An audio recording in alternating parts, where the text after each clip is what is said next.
Hello， 大家好，我係景三，歡迎大家收睇緊第一集嘅 Planet Zoo。對上幾個系列都有玩過呢款遊戲公司出嘅一款遊戲叫做 Planet Coaster， 所以顧名思義，今集佢將會由樂園跳到去玩動物園。而喺事前我亦都玩咗佢一輪佢嘅生涯模式，咁都清楚佢大致上嘅操作係點，佢同上一款遊戲都係差唔多，所以依家就直接離開我嘅品牌事業。今次我將我嘅事業擴展到去開動物園，所以嚟到呢度我都會叫佢做夢幻動物園。而當我呢個夢幻品牌嘅事業要伸延到去起一間屬於我自己嘅動物園，我亦都係會揀喺同我哋一樣嘅天氣亞熱帶地方去起我呢間嘅動物園。而我玩嘅難度係中等。歡迎嚟到空無一物嘅動物園。一開始照版主本係將個遊戲時間暫停咗佢先，唔係嘅話佢有可能會不斷扣你錢。而我第一集嘅目標好簡單，就係我先要揾到我嘅資金來源，先有多啲資源去起我心目中想起到嘅嘢。而第二件事就係千祈唔好破產。一開始照舊先起一條路出嚟，我要嘅一條正方形嘅路，因為正方形嘅路我自己會覺得比較容易操作一啲，圓嘅路我覺得整一啲步行徑嘅時候先比較啱用。一開始員工要起嘅設施有動物嘅交易所，只要關乎動物買賣嘅嘢都會用到呢一個設施。小型嘅員工休息室，萬一動物感染咗傳染病嘅時候會用到嘅小型隔離區。而側邊再諗多間動物嘅診所，然後仲有員工嘅工作室、動物園嘅研究所，仲有唔少得就係你買咗啲動物翻嚟要餵佢哋嘢食嘅飼料中心。一開始先好籠統咁去起晒所有要用到嘅員工工作室，然後就到可以起一啲吸引遊客入嚟消費嘅一啲重點項目。依家起好晒需要嘅嘢嘅時候，其實我依家剩翻2萬蚊，所以我依家要買嘅動物係要非常之謹慎地去買。咁我可以買啲咩動物呢？就有蝸牛、蜥蜴，有好多爬蟲類嘅動物。而我自己覺得我一開始入手嘅話，最緊要就係買一啲爬蟲類，又或者係一間小型啲嘅昆蟲世界，俾啲遊客入嚟睇下啲昆蟲咁樣。如果一開始就買大型嘅動物，我驚我好快就入不敷支。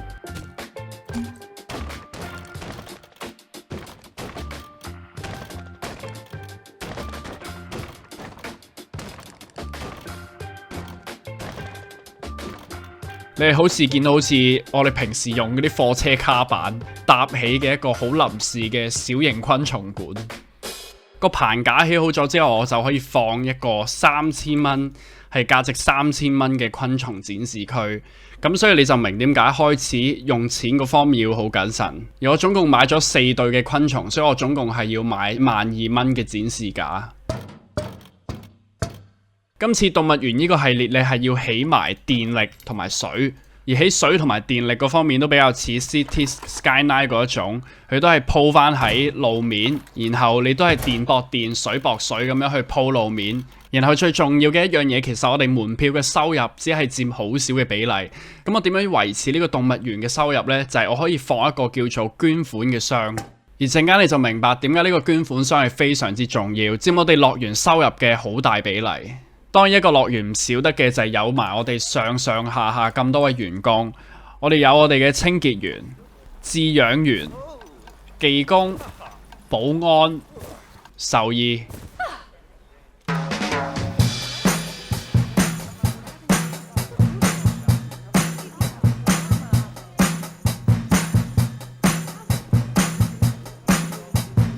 所以點解話捐款箱係非常之重要？因為佢係會不停可以收到旅客捐出嚟嘅捐款，你見到佢哋不停係咁掉啲錢入去個箱度，佔我哋收入嘅比例係非常之多。當然呢啲心意嘅嘢係因為佢欣賞你先會俾你，但係有一樣嘢同時好重要嘅就係抗議嘅人士終於都嚟到啦。因為呢班抗議嘅人士留意到我哋經營嘅樂園對呢啲動物好苛刻，例如左上角有提示會話俾你聽未達到嗰個舒適嘅標準，咁所以依家就可以喺嗰個箱入邊度去調校嗰個溫度。我自己係好歡迎抗議人士入嚟我呢間動物園度，去話俾我聽，指正我嘅問題喺邊度。只要解決咗問題嘅根源，佢哋就會自然好平靜咁樣去離開。而我哋平時去動物園嘅時候，會發現有好多一啲教遊客一啲保育嘅小知識，或者關於嗰隻動物嘅冷知識等等，呢一類嘅資訊都可以幫到唔同嘅旅客。咁所以呢款遊戲佢亦都係有提供到一啲叫做展示區嘅教學解說版，我覺得幾得意嘅。例如呢個展示箱係展示緊蜥蜴，你可以幫個展示內容教做綠蜥蜴。有得睇仲有得學，呢款遊戲好着重嘅就係你點樣去教育你啲旅客。如果你呢個動物園嘅教育評級好高分嘅話，即係代表你教得越多旅客嘅話，就會更加多嘅遊客入嚟去俾錢去學嘢，幫助個樂園增加收入。當開咗第一個臨時嘅昆蟲中心之後，慢慢累積緊資金，第一件事要做嘅就係研究一啲新嘅主題項目。第一樣我會研究嘅係印度嘅主題。只要解開咗印度呢個主題之後，我就可以解開咗241個關於印度主題嘅景物。而家樂園經營到咁上下嘅時候，終於都賺咗第一桶少少嘅金，就係33,800蚊。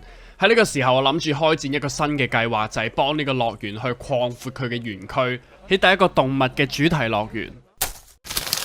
第一個園區係會以印度作為主題，而第一件事就係開闊園區嘅道路，規劃好俾呢個新園區嘅位置，然後再起動物園嘅棲息地，為呢個動物園養第一隻印度會有嘅動物。裝修嘅期間，照版主管好似上個經營樂園嗰陣時，暫停咗個遊戲佢，然後我哋先開始去裝修呢個樂園。呢個臨時嘅昆蟲館我就移去側邊先，我要將呢一個區域擴闊咗佢，然後接埋喺兩邊嘅道路佢，開兩個新嘅長方形園區，可以俾我放翻啲員工嘅大樓落去。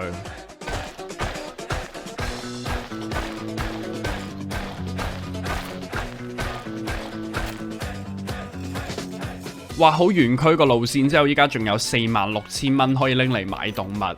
買動物嗰方面我就諗好咗，係諗住買印度嘅犀牛、印度象同埋印度嘅孔雀。買咗動物之後，第一步就係先起好咗動物嘅園區，而大笨象嘅園區棲息地選址我就會揀喺度，孔雀就會依度，犀牛可能遲啲會喺度。動物園區我想起一個圍欄，係開放式嘅圍欄，等啲人可以唔使隔住塊玻璃去睇動物。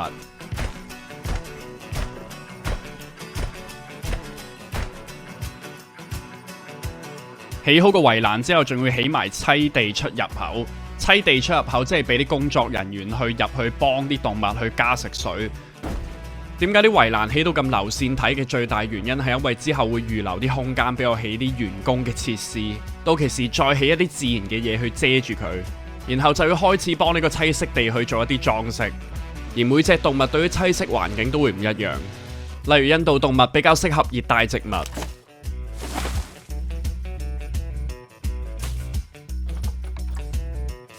仲要照顧埋地形嘅高低，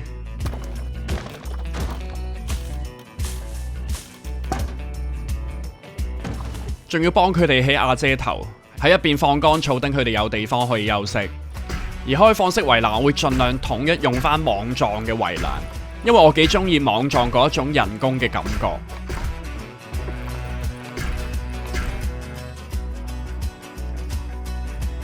起好咗印度象嘅園區之後，就可以開始搬啲印度象過嚟喺度住。我而家有一男一女。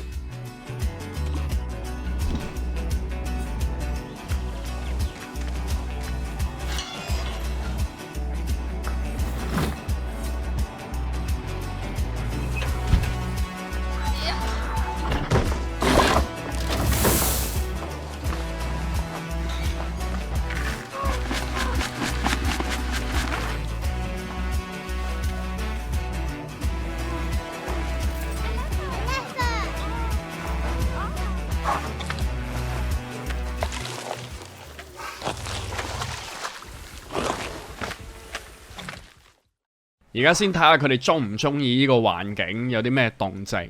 佢哋大致上依家都中意呢個居住環境，但係仲有啲嘢呢，我係缺乏咗冇起到俾佢哋，就係玩具。而啲玩具要由獸醫研究佢哋中意玩啲乜嘢玩具，佢先會開放俾我去起嗰啲玩具俾佢哋玩。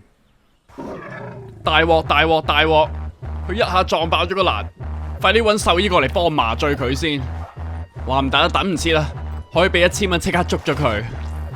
咁脆弱幾個欄撞幾下爆，第一次遇到呢啲咁突發嘅事，個欄撞幾下就可以爆。唔知關唔關大象，因為係大型嘅物種，所以佢可以好易撞爆。哇！又嚟，大鑊啊！呢次大鑊啊！唔好行過去住，唔好行過去住，唔好行過去住。我叫緊技工過嚟幫手。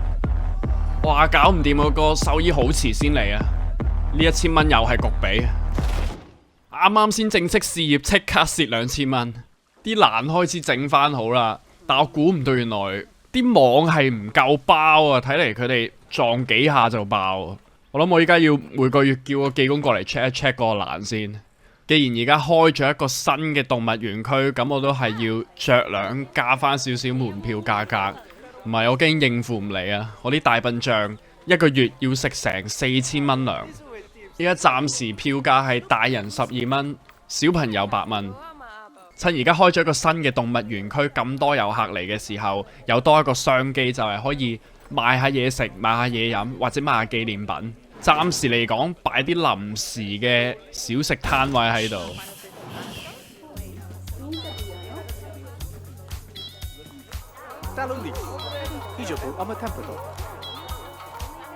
趁而家開咗第一個動物園區嘅時候，我再加碼借錢，想發展多個動物園區。而我會利用呢筆新嘅資金去養一種新嘅動物，就係印度嘅國鳥藍孔雀。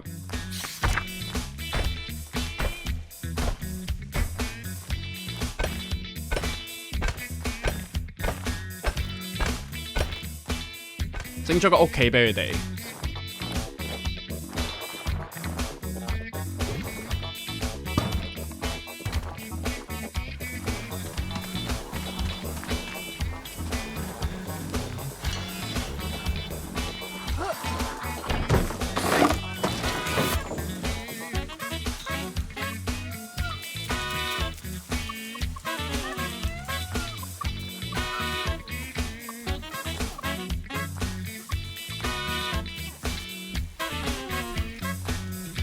嚟到我新開嘅藍孔雀園區，呢個園區養咗好多基因突變咗嘅孔雀，所以佢就會白化咗。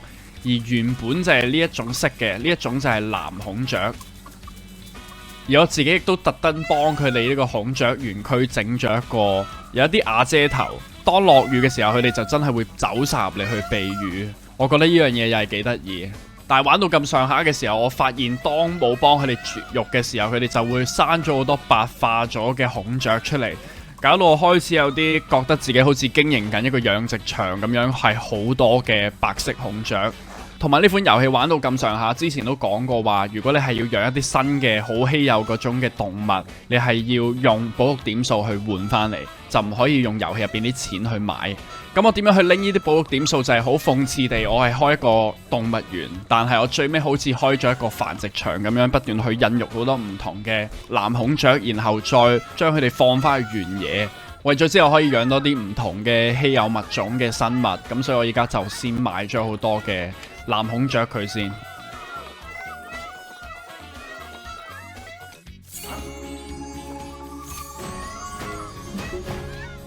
少咁啲孔雀，成個場望落去好好多。玩咗咁耐，我發現呢一款遊戲同上一款我所玩嘅 Planet Coaster 係同一個結局，就係你要好花時間去鑽研佢個遊戲嗰個經濟系統究竟係點。例如當我起好咗印度象呢個動物園區之後，我係發現原來呢一笪地方嘅大笨象5隻嘅話，佢哋係每年要食成12000蚊嘅糧。而當我蝕到4萬蚊嘅時候，我先決定暫時唔養印度象住。我依家嘅財務報表先開始賺翻，每年係3000零4000蚊左右。同時間喺我玩咗呢50個鐘頭入邊，我發現咗一個好好嘅收入來源之一，就係經營一個爬蟲館。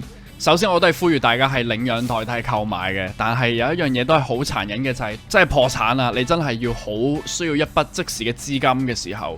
我最近都係用呢個方法令到我呢個破產緊嘅樂園去吊住條命仔，就係賣一啲昆蟲嘅生物。而家呢個展示箱就係放緊眼鏡蛇，咁佢全部都係女仔嚟嘅。只要我放多個男仔入去，咁佢哋就會開始去生仔。當佢哋生咗一啲新嘅 BB 之後，我就轉手拎去賣。所以成個過程其實係好殘忍。成個過程令我諗翻起有一套我之前睇開嘅一套 Netflix 叫做養虎為患，就係喺美國有好多私營嘅動物園，佢哋係會養老虎，然後為咗揾錢，佢哋係會將老虎嗰啲幼兒拎去賣，又或者賣去其他嘅動物園。而你都要明白，其實一間私營嘅動物園其實模型就好似一間私營嘅繁殖場咁，所以喺嗰一套嘅紀錄片入邊都有講到好多經營動物園嘅一啲內幕，又或者唔同地方、唔同動物園嘅一啲黑材料。我覺得幾好睇嘅成套紀錄片，咁啱我有玩呢個動物園嘅時候，順道推薦埋呢套紀錄片。不過而家講咩都冇用，因為依家個樂園真係仲係破緊產嘅階段，我係乜嘢都起唔到。之後當我儲咗筆錢之後，先再開發呢個印度園區。開完節流之後，重新經營呢個樂園，終於都有啲起色。依家揾到大約14萬嘅資金嚟發展我呢個印度世界動物園區。喺呢個籌集資金嘅時間，我起多咗一個動物嘅園區，就係印度犀牛嘅園區。不過我今次就慢慢去經營呢個園區，放咗第一隻犀牛落去先。為咗揾更加多嘅錢去擴闊我呢個樂園，養多啲動物，尤其是養一啲大型嘅動物係非常之燒錢嘅時候。如果依家真係滿足喺現狀嚟講，我每年只係揾到大約1萬蚊左右嘅資金，係絕對唔夠我之後養大象。所以我依家諗緊就係喺大象後面呢一塊大嘅草地度起一個美食廣場。另外再喺呢條大街隔離有一塊大嘅草地，起多一間博物館。呢一間博物館就可以取代埋我之前嗰個臨時嘅昆蟲館。當然一個動物園唔係淨係揾錢咁簡單嘅，都有佢嘅教育意義。其實一早預留咗呢個地方可以俾我起一個關於印度嘅名勝古蹟，仲可以做到地標，就係位於印度北方一位皇帝為咗紀念佢妻子而起嘅一座陵墓，叫做泰姬瑪哈陵。接落嚟，印度世界嘅設施會越嚟越豐富，總共係會加建美食廣場、爬蟲館同埋地標。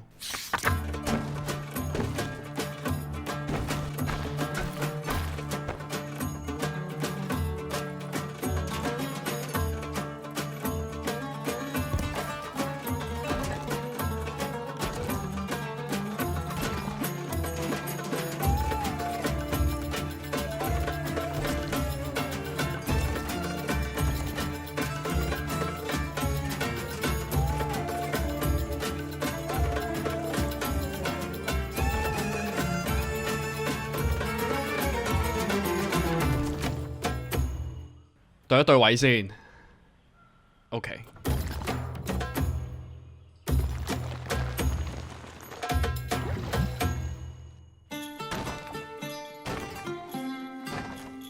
而家到整印度嘅博物館。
歷時70個鐘頭，花咗好多時間研究點樣去唔破產，點樣去揾到錢，終於俾我鑽研到之後，揾到一大桶金，發展咗個以印度作為主題嘅動物園。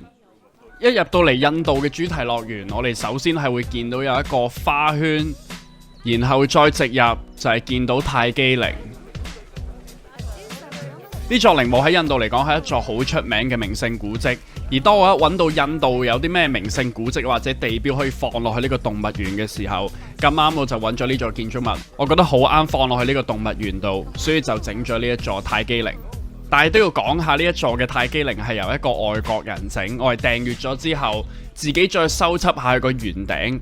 因為原作者整嗰個圓頂整得比較橢圓形，所以我就自己整咗一個比較高身啲嘅圓形。而就咁整呢一類嘅圓頂都起碼要成個幾鐘。因為印度都曾經經歷過殖民地時期，所以呢一座嘅建築物，佢係一座以意大利風格打造而成嘅一間博物館，入邊收藏好多唔同嘅展品。而當我將呢個現實真係有嘅博物館放到嚟呢個樂園嘅時候，我將佢其中一層嘅樓層，將佢改裝咗做可以放昆蟲嘅樓層。帶你去參觀一下呢間博物館。呢間博物館主要有2個樓層。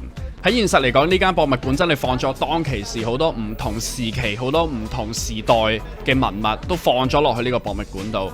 咁我都擠翻遊戲可以有嘅一啲文物，或者一啲主題嘅道具，我都放咗喺呢度。講起印度啊，最多就係一啲壺，好多紡織品嘅一啲文物。而當呢個展區一入到去夜晚嘅時候，佢係會有唔同嘅景象。啲燈真係會打落去啲文物度，沿住其中一條樓梯上到嚟，就會見到樓層嘅第2層係放咗唔同各式各樣嘅昆蟲，去取代咗之前嗰個臨時嘅昆蟲館。而呢間博物館主要係放咗好多世界各地唔同嘅蛇啊或者蜘蛛嘅品種。第2個介紹嘅係藍孔雀園區。藍孔雀嚟講算係最容易養嘅其中之一個動物。而佢哋嘅繁殖速度都好快，所以如果你想賺保育點數嘅話，你可以揀呢一種嘅藍孔雀動物去養。嚟到第3個係印度犀牛園區，呢一個園區我放咗佢哋嘅配套同埋大笨象都係差唔多。而我自己我都覺得犀牛呢一種嘅動物好有個性，所以我自己都幾中意印度嘅犀牛。而佢哋啲飼料費都比較平，一隻大約100蚊左右，所以印度犀牛嚟講，我自己都好推薦大家去養。但係講到我自己最中意嘅，一定係呢個印度象嘅園區，因為我自己好中意大笨象。一開始我就直接養印度象嘅時候，我搞到自己破咗產，因為一隻嘅印度象起碼佢嗰個飼料嘅成本要成幾千蚊。到依家終於都負擔得起大象嘅時候，呢個園區都幾受歡迎。而大笨象嘅園區亦都係佔地最大嘅園區，因為佢哋個群體生活同埋佢哋嘅體積亦都係比較大，所以我特登整大啲俾佢哋。而佢哋嘅生活環境我都特登悉心打造咗俾佢哋，例如有人造式嘅小河流。我而家自己都期望緊，就係希望呢一群嘅大笨象慢慢孕育好多小嘅大笨象，然後充滿住成個園區。之後就到介紹動物園入邊有嘅遊客設施。泰姬陵後面有一座印度嘅大街，我真係參考咗我喺 Google 上面揾翻嚟嘅一啲印度大街又或者印度小集嘅一啲相，去砌咗呢一個印度大街出嚟。而呢條大街最多人排嘅就係呢一種清涼嘅小鋪果汁，好多人好中意飲果汁啊。另外仲有啲基本設施，有洗手間同埋一啲 ATM， 唔夠錢嘅時候可以過嚟撳機。而印度大街隔離就係一個美食廣場，美食廣場嘅食物選擇就比較多啦。依家就帶大家去行下入邊，究竟有啲咩選擇？呢區嘅美食廣場我係參考咗印度嘅一啲攤位、一啲攤檔嘅場景去設計而成。而呢個美食廣場集合咗好多唔同口味、好多特色嘅小食都有齊晒喺度可以買。有啲清涼嘅飲品，又或者係有啲熱狗咁樣。但係同樣有樣嘢就係，我就算俾到呢個地方係好多嘢食買嘅時候，但係如果佢哋唔經過嘅話，佢哋係唔會知原來呢度有個美食廣場。所以我就用咗另外一個方法，令到啲遊客盡量係會經過呢個美食廣場。之前去日本嘅時候，特登去咗一間動物園去取材，睇有啲乜嘢可以放落去呢個系列度。其中我搭過一部單軌列車，我覺得幾啱放落去呢個印度世界度。而咁啱遊戲又有呢一種設施，而呢一個列車嘅月台同埋成個牆身嘅設計，我覺得好似一隻大笨象，所以我會叫呢個列車叫做大象號列車，而呢一個站叫做大象站。而講翻之前我都講過話有一個美食廣場，我係想吸引多啲人流可以行到過去，又或者盡量會必經嗰個地方，所以我都特登喺呢個市集附近去起多一個叫做印度大街站。而大象站呢個月台嘅外觀仍然係好初期，我淨係動咗塊牌擺幾個雕像喺度，因為我更加有一個比較後期啲嘅計劃，係我諗住當起好晒成個樂園嘅時候，例如我就可以用列車去連接晒全部咁多個園區。介紹咗咁多商業嘢，最後都介紹一下啲內部嘅嘢，就係每一個動物嘅園區其實都有一個獨立嘅員工大樓，入邊有啲隔離中心同埋獸醫診所可以醫動物。另外員工休息室仲有動物嘅治療房，佢哋就會喺度拎完嘢食帶出嚟去餵動物。而佢款遊戲有樣嘢都好講究嘅，就係啲遊客入到嚟，佢哋係唔希望可以見到一啲員工嘅設施，咁所以我都要盡量將佢哋隱藏喺啲樹木後面啊，將啲自然化嘅嘢盡量包圍住啲員工大樓，等啲遊客入到嚟嘅時候，淨係 focus 咗喺呢個地標上面。大致上我花咗90個鐘頭去完成晒印度嘅園區設施，入邊有部分嘅設施，如果你中意想放落自己間動物園度，都可以喺影片資訊欄度去 Steam 嘅工作坊度訂閱就得。不過除咗呢樣，我想再送多份禮物俾你哋。你喺片入邊會見到有啲動物嘅 icon， 其實都係我畫。我仲貪得意將佢整咗做 WhatsApp 嘅表情，有興趣可以 download 隨便用。而如果你中意正經版啲嘅動物 icon， 都可以加入成為我 YouTube 又或者 Patreon 嘅會員，就可以拎到呢一款動物嘅 Photoshop 檔。而且仲有好多唔同嘅會員內容，嚟緊我會繼續開發埋其他嘅主題園區。下一集見，拜拜。